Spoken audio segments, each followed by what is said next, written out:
morning, good afternoon, or good evening, depending on where in the world you're signing in from today. I saw at least a couple people from fun time zones like Iceland and one in Singapore. So thanks for joining us at very odd times of the day for you guys. I appreciate it very much. I've got with me today two rock stars from First Mining Gold's geological team, James Maxwell, company's VP Exploration and Project Operations, and Caroline Pienaar, Director of Exploration. How are you guys doing today? Great, thanks. Thanks for having us. Fantastic, Romeo. Great to see you. Awesome. So here's how today's going to work. It's going to be interview style at first. I've got some questions to kind of grill them on the most recent Duparquet results. I'm pretty excited to talk exploration. But today's event is also interactive. So please do use that chat button in the bottom right of your screen to ask questions really at any point during today's event. I'll be grouping some questions together, so if your precise question doesn't get asked, I'll hopefully still be able to hit the topic. One thing, this really is an exploration-focused event, so please do feel free to keep asking your corporate-related questions, but understand we're probably not going to get to those today. What'll happen is I'll probably send them to Paul Morris at the First Mining Gold team, and we'll be able to tackle those after, but today's conversation is really about Duparquet exploration. If you want to sneak in a spring pole exploration question, I'm sure we'll be able to entertain that as well, but corporate questions will probably be off the menu for today. One last piece of housekeeping. Today's event is being recorded and will be available probably midday Eastern time or mid-afternoon Eastern time, so it should pop right in your inbox. Feel free to share it. We'd actually love if you did. It'll be available both on Six's website, but also on Six's YouTube channel, which you can access just from the main YouTube page. So let me get into the protein of today's event. But before we do, what I wanted to do is give the audience just a brief description of James and Caroline's background. So I'll throw it to both of you, starting with James. Just give us your bona fides, basically, and talk about your role at First Mining. Yeah, thank you, Romeo. Appreciate the introduction. And, I've been working here with the management team alongside Caroline, where we've been leading the exploration department for nearing in on 4 years now at First Mining Gold. And, since the beginning of that time, we've spent considerable efforts around our Spring Pole project. And for the last 2.5 years now, we've been building up our efforts at the Duparquet Gold Project and located in the Abitibi region of Quebec. So with that, my majority of career focus has been in Archean age greenstone belts in Canada, and most specifically working in Ontario, Quebec, and Nunavut. And those are the major centers for gold exploration and production, in this country. And, it is host to that environment at Duparquet, and, find myself well aligned to what we're trying to achieve and, what is, a larger project footprint, in an exploration platform that could support, a future development project that has significant meaning. So certainly happy to be working here alongside Caroline. My history is well aligned to the type of projects that we're exposed to and advancing, and allow Caroline to say a few words now. Thanks, James. Thanks, Romeo, for having us today. I'm Caroline Pienaar, Director of Exploration. I originate from South Africa, so that's where I spent most of my career working in the Witwatersrand Gold Basin, deep-level gold mining, and then transitioned into the African operations supporting over there for one of the major gold companies. My career has been predominantly focused on both mining and exploration, and then coming to First Mining 4 years ago, supporting alongside James, setting up our programs, our objectives, and making sure that we build a team that is aligned to our vision, and then making sure that we continue to deliver great results. Awesome. Now, I know I'm not a geologist. A lot of the investors in the room are not geologists. I'd love if you could, just in layman's terms, summarize the most recent results at Duparquet, just so folks in the room can get a better understanding of it. Yeah, thanks, Romeo. And for us, it's really about, inertia, and it's ultimately about growing what is already a large footprint. And, we see the district play we have at Duparquet over a 19-kilometer strike of property position as an absolute great foundation, but also a great canvas. We've got an initial resource there that has some critical mass, has a lot of good validating points. And we see a system supporting that, though, that fully hasn't been, explored, across that property position. And for that reason, we are growing it. We are opening up the exploration space. And these results are a big part of that. These are shallow intercepts over broad widths with good, reasonable mining grade that benchmarks well to, our current resources. So it is something that we're trying to achieve here in growing the footprint, opening the exploration space, not just, in single targets, but growing multiple zones as we move eastward and down plunge across the property. Great. Thanks, James. One thing I wanted to ask is, how did you guys identify the targets for these most recent results? Yeah, so I mean, we could speak to a number of them. Within these recent results, I think it's really key to summarize that. We're focused today talking about Miroir, which is a new discovery for First Mining Gold, a discovery that was made late last year and further advanced through the early portions of this winter drill campaign. Additionally, some of it's come through property consolidation with our Valentre target, which is also combined into this new disclosure, where we've had success in identifying an underexplored area where we felt there should be continuity amongst some of the existing wireframes in gold zones. And we've had great success now pushing that down. We've been drilling on that as one of our favorite areas for about the last 2 years now. And this now is largely one of the deepest holes we've had, with some of the great grades returned. Just to reference it, it was largely 3.96 grams per ton over 9.3 meters at a vertical depth of about 330 meters. So still very shallow in the subsurface at Valentre. At Miroir, we're finding grades in that 2 to 3 gram threshold, over 10 to 20 meters widths. And our initial holes into this return values of about 3.12 meters of 3.12 grams over 19 meters. And furthermore, we followed that up with the new intercepts in hole Duparquet 52 with 2.77 grams over 11 meters. And so we're really starting to build the strike out on our new discovery. We're really starting to push down on some of the other zones in the eastern side, which includes Valentre. And, we've got considerable work still to go. And I think that's the part that excites us. It's that ability to continue to not only reach out and establish new gold zones, but to then, push on the strike and the depth of those zones. And perhaps Caroline can talk a little bit about what's special about these zones from a geoscience perspective. We certainly believe that there are some key characteristics that are supporting us at Miroir in our success. Yeah. Again, as James highlighted, a very prolific area for us that we've been working over the last few years. So it is a contact zone. There are key structures coming through. You have a change in lithology, which usually creates favorable ingredients for mineralization and gold deposition. So for our team, there's been a lot of focus on understanding the drivers on the geoscience side, using a lot of the information we have available and integrating all of that to understand, what are the vectors and the controls on mineralization, and then working in these areas, identifying opportunity. We did a lot of work last year in completing an airborne geophysics program, a 3D model update, and just bringing all of those data sets together and then, working up these targets and then testing them with the drill bit. Yeah, and Rob, some of it's been in the challenges of the market too. I mean, we took on this project about 2 years ago. We had to get our heads around it and really do the analysis and gap analysis of the layered data sets of the geoscience. And, we went through that acquisition period, as Caroline stated, and built a foundational data set, that included the structure, the lithology, the geochemistry, the geophysics. So all the pieces she's been speaking to.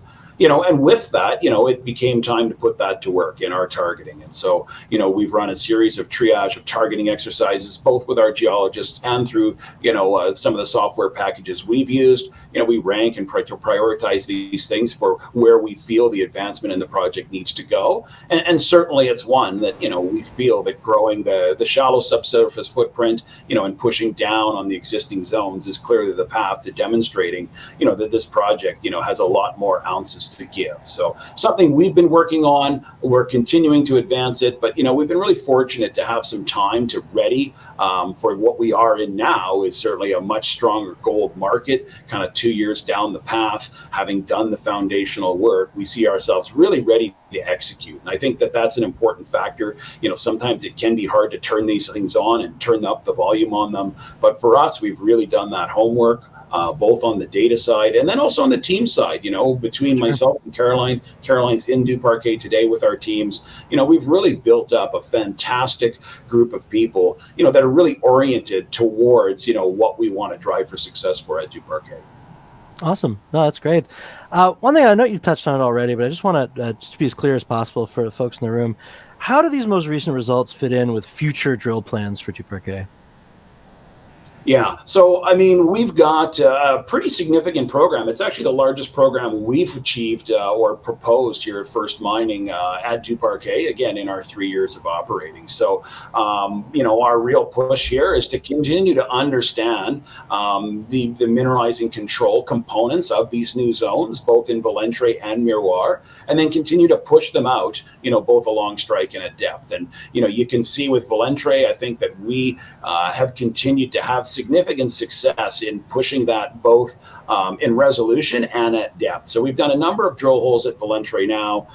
We've got tens and tens of intercepts of gold mineralization, this being the deepest one at current at 330 meters. And again, we're going to continue to push down on that area, given where we're getting, nearly 5 grams per ton over almost 9 meters in this. So we're going to keep pushing on it. These are good grades. And I think it also speaks to the continuity of mineralization here.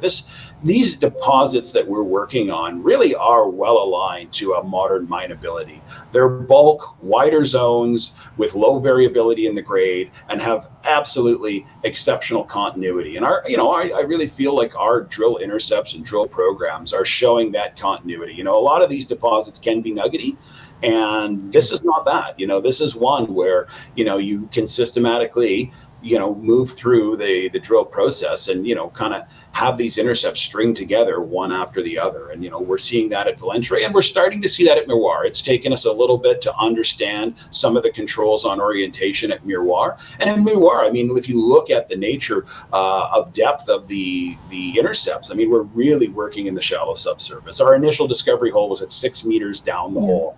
At Miroir, and the latest intercepts are still at 23 meters down the hole at Miroir. So we're really still very shallow subsurface at Miroir. There's lots of room to move on that one. We will see follow-up drilling through the year at Miroir. At Valentre, we'll be planning a next phase of how to really start ratcheting that down, and keeping in mind this is shallow tiered exploration for the Abitibi. A lot of places are exploring and drilling within the Abitibi, much below a kilometer. And, we're largely focused at the east end of the property in probably the initial 300 meters still. So, I mean, a long way to go, kind of 3 to 4 fold depth opportunities to keep pushing this down. And we'll continue to have some results coming as well from some of the core zones that will be, approaching those mid-tier exploration depths from our side. Awesome. Now, I know there's tons of great questions already in the chat. Bear with me. I got a couple more of my own just to grill you guys on geology for a bit before we get into them. But we should get to most of those questions today, so just sit tight for a second. One question I got, the press release mentions that mineralization follows D2 deformation zones along syenite basalt contacts. Can you elaborate on what these structural controls, like how they're influencing your drilling strategy, and what it might tell us or investors about the potential size and geometry of the overall system? Yeah. You want to take that one, Caroline? Yeah, happy to jump in here. Again, as James just alluded to, these are large systems. We've got, a long continuation of the cyanide body and these contact zones coming through with these structures. So a lot of opportunity in terms of, favorable conditions for the mineralization. So we use the geophysics, we use a lot of structural data, downhole mapping information to set up these targets. And then when we do the drilling, we're specifically looking for those drivers, where essentially on the northern and the southern contact, we have the changes in lithologies associated with these spectral zones that we can target. Yeah, and these are typically structural weaknesses, right? It's a real logic play. So when we have these, strains, if you will, or stresses that occur on the rocks, and this is pretty historic. This has happened a very long time ago. But what you end up is, when you induce that strain on these rheologic contrasts, which is, one geologic unit up against another in contact, if you will, that's really where a lot of the key deformation is coming. It's where the gold fluids are moving through, and with that, we tend to see some of the elevated and updated grade. And, what we have been keying on, I mean, there's a number of different rock units that interplay here.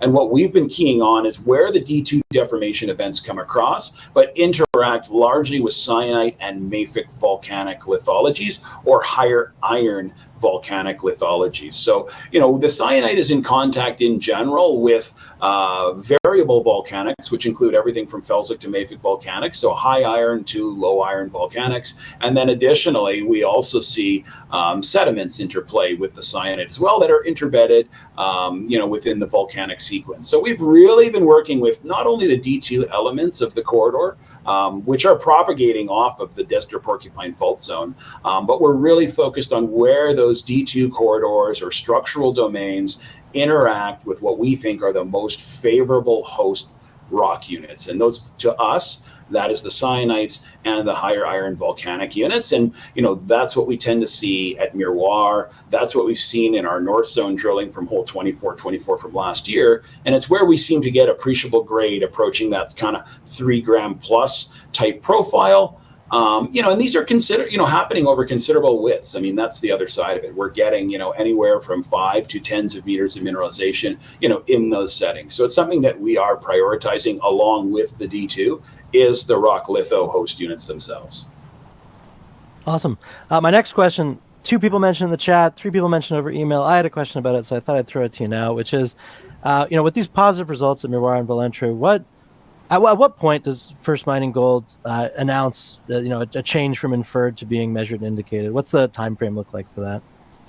Yeah, so there's a couple of steps to that, Romeo. I mean, certainly on this end of the exploration where we're currently working, it's really about shining the light and showing the path to a much more significant mineralizing system. And, down the road, we know that there's, great, large, endowed mining centers and resources, that are well over 10 million ounces in production history and current resource setting. And, we feel that this could be one of those. And for that reason, we really want to make sure that we have done our level best on the exploration to fully appreciate how big could this mineralizing system be. Keep in mind, it's largely only been, currently explored in about, kind of 4 kilometers of the 19-kilometer property package. So we want to make sure that, we really have found the best material. We really want to be sure that we understand the size of the footprint here. So that's the exploration side of it. When we look at the project advancement side, we put out a PEA in September of 2023, and that PEA does have a combination of resources. So that PEA, it has approximately 3.5 million ounces in the measured and indicated category, and an additional about just over 2.5 million ounces in the inferred. And so when we work towards advancing this project potentially to a PFS stage, that's where you'd start to see some of that, what we would call upgraded confidence drilling come through. Sure. So there's kind of 2 levels of it. We'll be showing the path here and demonstrating the exploration footprint at a specific time when we feel like, we've got enough kind of visibility on providing, an initial resource on some of these zones, which, it could be in the next, year and a half that we look at doing that. I mean, once we get to the drilling threshold of about 40,000 meters all told on the project, that would represent about a 10% increase in the current drill meters. We'd like to probably move to do some type of resource update. And that would include moving some of these exploration targets into inferred or indicated, and it certainly likely would include moving some of the inferred resources to measured and indicated. And, some of this does have to work in tandem with our visibility for developing the project, which, we're still continuing to look at optimizations of the PEA. We've been looking at some of the mining opportunities. We've been looking at some of the processing opportunities. And at the same time, our team's also been de-risking the environment side. So all of this has to kind of sing together. But stay tuned because it's coming, I think, would be the best answer. It is going to happen. It does take time. But I certainly think, within a year and a half to 2 years, we'll have some real meaningful updates, around the resource for this project. Awesome. I'll look forward to having you both back on that day. I think that'd be fun. One question I've got, and this is, you've talked about Miroir's, that impressive near surface grades, and Valentre's got the continuity at depth. So my question is, how do you interpret those different grade profiles, and what does it suggest about optimal mining scenarios for each of those 2 targets? I would would say both these targets, started off very shallow in nature. If you go back, I think it's figure 5 in the latest news release, you can almost see how close Valentre is to surface and where it's sitting. And it's definitely, something for that open pit mining scenario because of that proximity. So as you're advancing these targets and delineating to depths, grade becomes very important in terms of understanding the underground mining scenarios. So a lot of the work that we're doing is making sure that we understand what the overall global trend of the deposit is and what the mineralization is, and then also work on delineating, those higher grade zones that is more favorable for different mining scenarios along depth. Great, no, appreciate that. I got one about exploration strategy here. So I know in the press release, it mentions that the cyanite-mafic volcanic contact showed stronger affinity for higher grade mineralization, similar to the North Zone. My question is on strategy. How are you prioritizing drilling resources between these high potential contact zones versus other targets? I think from our side, over the last year, as James highlighted, we've done quite a bit of work in understanding the targets and the regional as well as extensional opportunities around the project. So we've got a drilling catalog of about 100,000 meters of drilling, and this year we're doing about 18,000 meters. So it takes a lot of work in prioritizing where the value lies and what it means for the overall project in terms of, as James alluded to a bit earlier, like what are those drivers moving us forward in the next 1 to 2 to 3 years. So that is kind of how we advance that. Zones like the North Zone, where we had a lot of success on last year, and we brought a second drill onto the project this year to help and support advanced targets like that. They are a bit deeper than the Valentre and Miroir targets, so it takes a bit more of a dedicated resource. But yeah, there's definitely lots of opportunity and lots of favorable targets around the project that you can sort of like have a higher affinity or stronger affinity for higher grade mineralization. Yeah, and to that degree, Romeo, you got to keep in mind that, with the considerable resource endowment that exists already on the project, it's really about finding forward, mine potential feed that, can add value to the front end of the project. So it's really about finding higher grade zones, wider zones near surface zones, really focusing on where you can add forward mine life value. So a lot of that comes into our thinking. It's really about not just finding more of the same, it's about finding, better stuff that can optimize the project, that can be a breakthrough in the project, that can really, kind of light the project momentum. And so that's kind of what we're focused on. And I think it's what you'll see in the results that, we're aiming for, is we're really aiming for, what we feel is the better grade affinity of exploration targets in locations that have development synergies going forward. And, we're going to continue to focus on that, at the same time balancing with all other factors in the project. But it's really about, when you've got millions of ounces already, it's about finding ounces that, are the best in class. And you know what? We are in a region and a property position where we can find those best in class ounces. Awesome. I got one about just kind of existing infrastructure and how that affects you. Because given Duparquet's really great proximity to that existing infrastructure and the Rinaranda mining district, how do those logistical advantages influence your exploration approach and future development economics? It might be useful to compare to Springpole. Yeah, I mean, certainly from an exploration only, focus to start. I mean, it really is a cost driver for us and flexibility, optionality driver for us. I mean, being roadside, being in, what is the backyard of, probably some of the best diamond drilling exposure there is in Canada. I mean, certainly it's a cost based. I mean, we see this as being ideally one of the lowest, if not the lowest cost of exploration drilling in Canada, if not, broader to the continent. I mean, we feel that there's a lot of competitive nature, a lot of skilled expertise in the region, and we're able to harness that. And we're drilling, programs of, considerable size and metric that allow people, to give us competitive advantage, in the commercial terms of the drilling. So we see it as a very cheap place to drill. We also see it as a very, good rate optionality, where in terms of, our startup costs, our carrying costs, we're not, in this case, running a remote campsite. We're not supporting, our own systems. We are right downtown in the municipality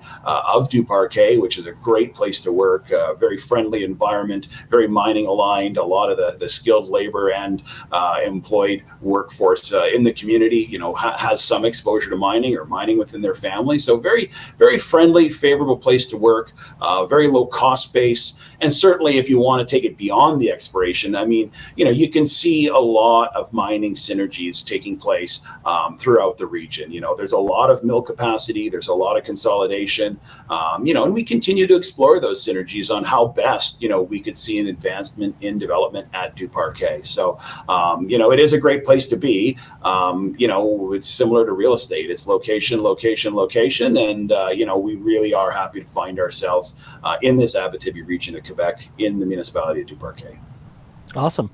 I got just a couple more. I know there's so many questions in the chat, so I'm just going to get through a couple more of mine, and then we'll get to all those great questions there. I saw the press release mentioned upcoming regional field campaigns for target generation. I'm just curious, and again, kind of layman's terms if you can, what specific geological signatures or geophysical anomalies are you targeting across that 5,800 hectare property, and how could they complement the current drilling focus?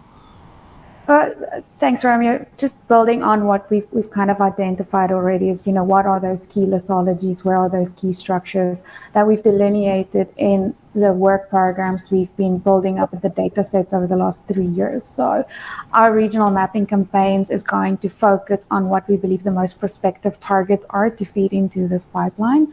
Most of them supporting the economic development, but also bringing along regional targets. So, understand across this full property what is available, not just around the main Duparquet resource. So again, tying it in back to favorable lithologies, favorable structures, and then just getting the information, putting it together.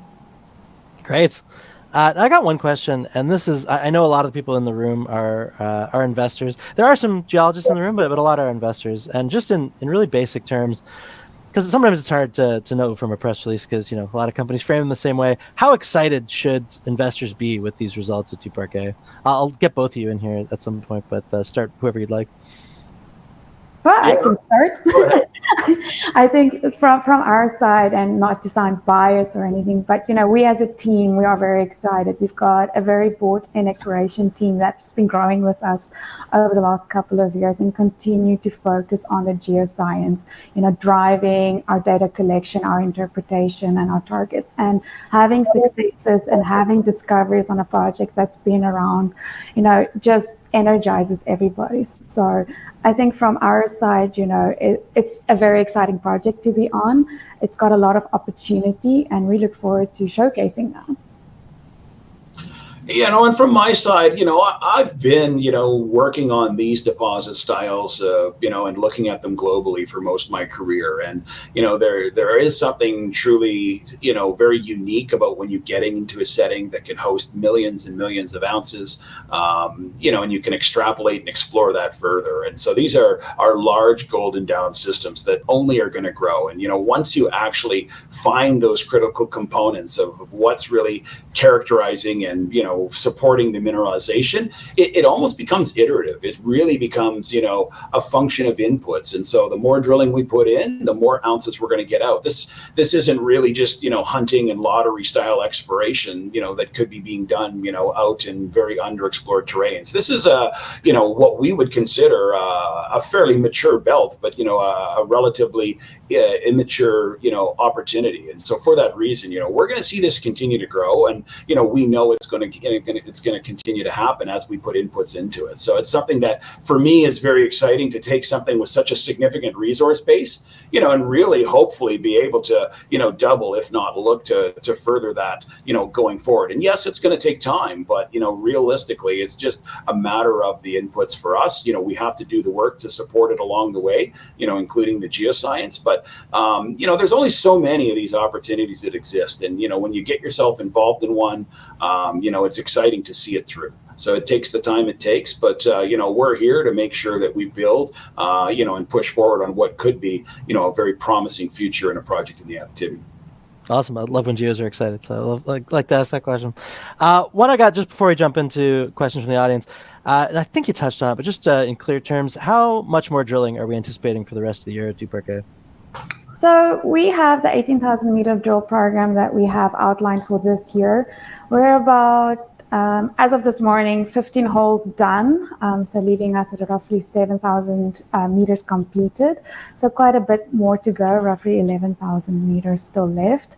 The main targets that we're focusing on there is, of course, some of the successes we've had and talked to here, the North Zone, Miroir, we are also pushing on some of our South Zone targets, and then of course regional development. So quite a bit of drilling to go, and then adjusting it as the assay results come in, the fieldwork results come in, and just making sure we continuously review our strategy and align it to where we're going. But yeah, in a nutshell, we're about 11,000 meters left for the year. Great. So still a steady stream of news for the rest of the year, I imagine, from Duparquet.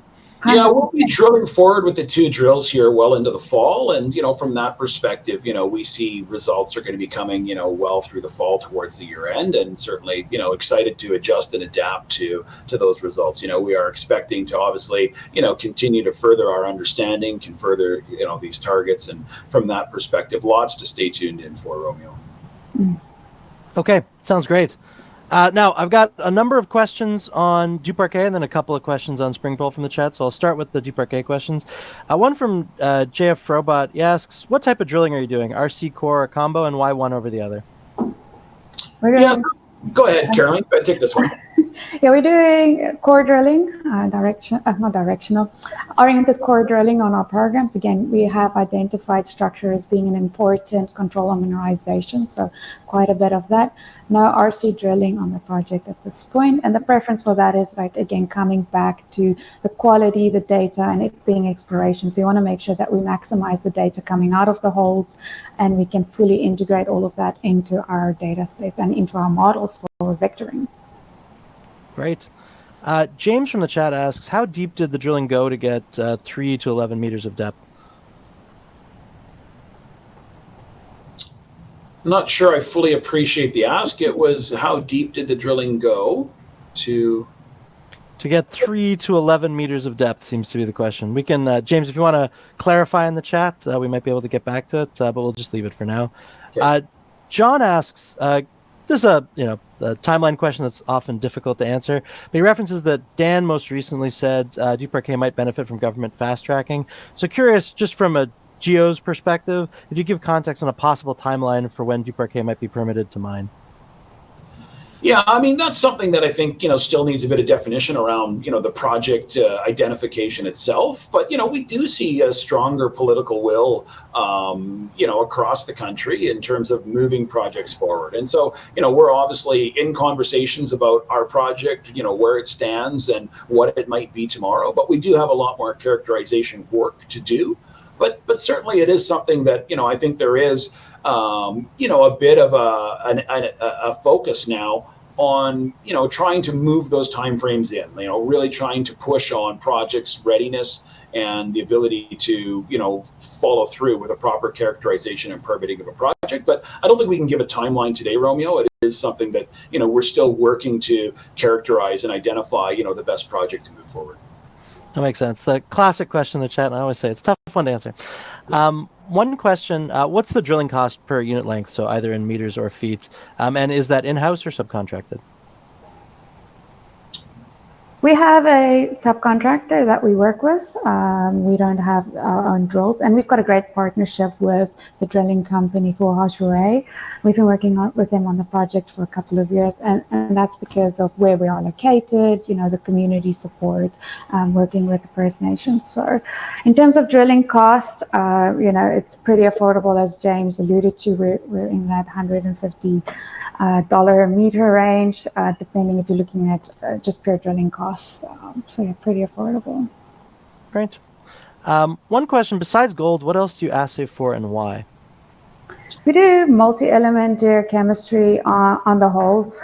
So again, we use that as vectoring, identifying earlier, as James again alluded to, is the iron content and those pathologies with higher affinity for the iron. So we use that to make sure that we characterize and use those vectors in terms of signatures and vectoring further down to more prospective areas or zones where there's a higher affinity. Great. James from the chat clarified his earlier question. He said you found positive gold results at 3 to 11 meters of depth. So he's curious, how deep did you drill to find this? 300 meters? Question mark. He's trying to assess whether deeper drilling might uncover additional resources. Oh, absolutely. So, I mean, some of these, the initial discovery at Miroir actually is an intriguing one. I mean, we were looking to push down on the Valentre zone, and in doing so, we further stepped back the drill in order to get a little bit further from the target to test it deeper. And, that's ultimately how we walked into the Miroir discovery, at these shallow depths. We're stepping back the drill in another zone and actually encounter, parallel gold mineralization or sub-parallel gold mineralization, further to the north. And so, a lot of the holes in nature, we're drilling typically in that, 100 to 250 meter realm, targeting Valentre. But no, once you find gold in the subsurface here, I think the first number of holes we drilled this year were really only 100 meters, just targeting moving that Miroir zone down. We do get into some optionality where we can target both Miroir and Valentre and Aiguille, with some holes, as we further move back on the target system and setting. And that's one of the things about this deposit that's fantastic, is that you really have a series of stacked zones that you get a lot of bang for your buck in your drilling, because you can target multiple zones. And that's what we see in this release, in hole 54, the ability to target Miroir as well as Valentre. And certainly we'll see more of that as we continue to drill. We'll see stacked zones coming through. So again, it creates some efficiency in our drilling and drill cost as well. But most of the holes here are about a 300 meter depth in total. We might start seeing some holes that go a bit deeper as we try and move this down, but we're still working really in the shallow subsurface. A lot of the holes are 150 meters to 250 meters. Great.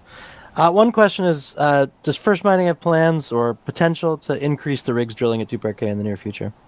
Yeah, I mean, a lot of this is timed, with available inputs. I mean, you don't want to get too forward on your skis either. So it's understanding these zones, letting them speak to us, gearing them for success. And, as Caroline stated, we've got a fairly large drill inventory. But we're always prioritizing that. It's not about just drilling that out and getting it over with. It's making sure that we drill the best meters, and again, find those best in class returns on the drill bit. So we want to make sure we're hitting the best grades, the best width, and the best location to advance the project. So I think, our goal is to certainly continue to up the metrics. We're certainly prepared for it. As Caroline spoke to, we've got a great team that we've built here over the last 2.5 years. We've got a great facility. We've got great interactions with the communities. We have in hand all the permits we need on the exploration side to do the current workflow. So we are ready to do increased levels of thresholds of work, but it's got to match, with the opportunity supporting resources as well, which is, financial capital and obviously the project advancement stages, in parallel. Well, makes sense. One question, this is another tough one to answer, so feel free to answer however you'd like. But John asks, depending on the rigs drilling at Duparquet, how long might it be before we see that 10 million ounce target reached for Duparquet? Yeah, so that's one that's hard to speak to, but I mean, I'll tell you, every day that we're drilling on this project, every day we're advancing the geoscience is a day closer to, growing the endowment significantly. And, I think, you can do some extrapolations, just looking at it in long section. You can do some extrapolations just looking at the drill metrics, in terms of the endowment that's there today. Right now, there's, again, for the resource foundation of 3.5 million ounces indicated and about 2.5 million ounces inferred, there's approximately 300,000 meters of drilling on that. So, you can do a bit of the math to see where it would get to get to that level. But, ideally, we are, again, trying to show and demonstrate, the growth opportunities here, and as we characterize and classify those, we will go back and drill those into resource, in order of supporting the project footprint. Great. Gary from the chat asks, do you place a high probability on finding higher grade breakthrough zones? Yeah, absolutely. And again, it's something that we're continuing to attack. and you saw it last year. Hole 2424 was one of the last holes, drilled in the program last year. And, certainly, where we see 5 and 6 gram material coming through in tens of meters, we're going back to that. We're going to see more of that coming. We really want to focus on, again, advancing that, upper class of grade profile. The global perspective, certainly on the measured and indicated is about 1.55 grams per ton. And a lot of our work is really geared towards 3 gram plus material, right? We really want to see that sort of factored up. And some of that is just, again, for finding forward mine life ounces. We want to find opportunities that best support and advance the attractiveness of the development scenario for the project. Right. WCW Warren from the chat has a geo question. And based on near and recent surface intercepts, how are you guys determining best options when drilling deep below these deposits? I think in terms of that question, it's coming back to what we have delineated in terms of the global trend of mineralization, and we have these higher grade secondary zones that we have like overprinting as well. So it's a combination of that. We have the key areas that we have these pockets coming through, and then it's understanding how we connect those and then further target them. So it's a little bit of data collation, bringing it all together, and then using that as a vector to make sure that you project that forward. Appreciate that. The last Duparquet question here is not one that I will make you answer, but it's one that I wanted to highlight, and you can feel free to comment on it if you'd like. As Timothy says, could it be said that Duparquet alone more than justifies the market cap of First Mining? Something to think about from the chat. Only comment on it if you'd like, but I do have a question on Springpole as well. James from the chat asks, any updates on further exploration in the Birch-Uchi zone outside of Springpole? Yeah, so for Springpole exploration, it is something that we will be looking at this summer. We're certainly in the planning stages, and we have some exploration teams that are doing some analysis and strategizing about how to get back to those zones, how to best advance them. So, we do expect some future updates, but something we're working on very actively at current. The field season is upcoming, and so we're hoping and happy to get back to the Birch-Uchi zones that we've been working on. Largely Challenger is really exciting for us. Bronco is really exciting for us, and believe me, the teams have done a great deal of consolidating some of the data on those over the winter period, and we'll be excited to get back at it in the short term. Awesome. Well, we somehow got through all those million questions that were in the chat. I didn't think we would get to all of them, so I appreciate you guys going through this grilling. One thing I want to ask both of you just before we jump today, because I know we're a bit past the time that I identified. What are you most excited about for the rest of 2025 at Duparquet? Caroline, I can start with you, and then we'll close with James. I think what I'm most excited about is to see how all of this work is coming together and how we drive these targets forward. The foundation has been set. We have, done the work in terms of demonstrating that there is a lot of potential on this project in terms of those extensional zones, these higher grade trends. So it's keying in on those and then celebrating the wins as a team. I think that's what I'm looking forward to.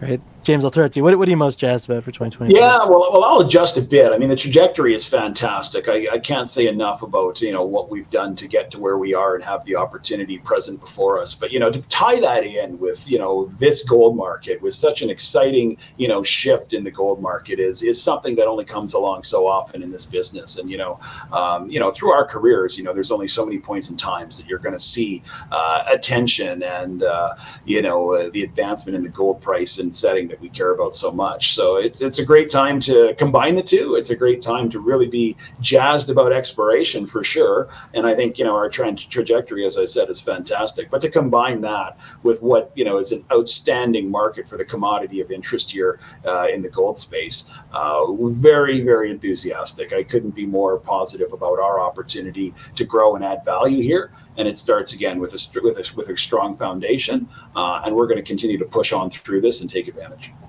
Awesome. Well, James, Caroline, thank you so much for this update, and thanks everybody for joining us in the chat today. A million great questions, really, really appreciated them. And I know there's a couple questions I didn't get to. I think I identified them already in the chat, but if you got those corporate style questions, you can always reach out to Paul Morris at paul@firstmininggold.com. He'll get back to you very quickly with the answers you're looking for. But for everybody else, thanks so much for joining us today. I think this was a great update, and James and Caroline, have a great rest of your Friday. Thanks, Thanks. Romeo. Thanks, Take care, everybody. Romeo. All the best, everyone.